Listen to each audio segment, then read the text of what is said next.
اعوذ باللہ من الشیطان الرجیم بسم اللہ الرحمن الرحیم۔ نہج البلاغہ، خطبہ امیر المومنین جناب علی علیہ السلام، خطبہ نمبر 90۔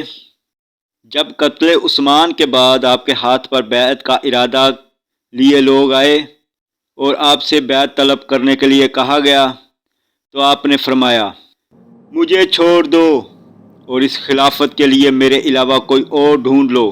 ہمارے سامنے ایک ایسا معاملہ ہے جس کے کئی رخ اور کئی رنگ ہیں، جسے نہ دل برداشت کر سکتے ہیں اور نہ عقلیں اسے مان سکتی ہیں۔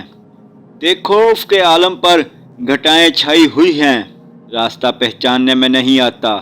تمہیں معلوم ہونا چاہیے کہ اگر میں تمہاری اس خواہش کو مان لوں تو تمہیں اس راستے پر لے چلوں گا جو میرے علم میں ہے، اور اس کے متعلق کسی کہنے والے کی بات اور کسی ملامت کرنے والے کی سرزنش پر کان نہیں دھروں گا، اور اگر تم میرا پیچھا چھوڑ دو تو پھر جیسے ہو ویسا میں ہوں، اور ہو سکتا ہے کہ جسے تم اپنا امیر بناؤ اس کی میں تم سے زیادہ سنوں اور مانوں، اور میرا تمہارے دنیوی مفاد کے لیے امیر ہونے سے وزیر ہونا بہتر ہے۔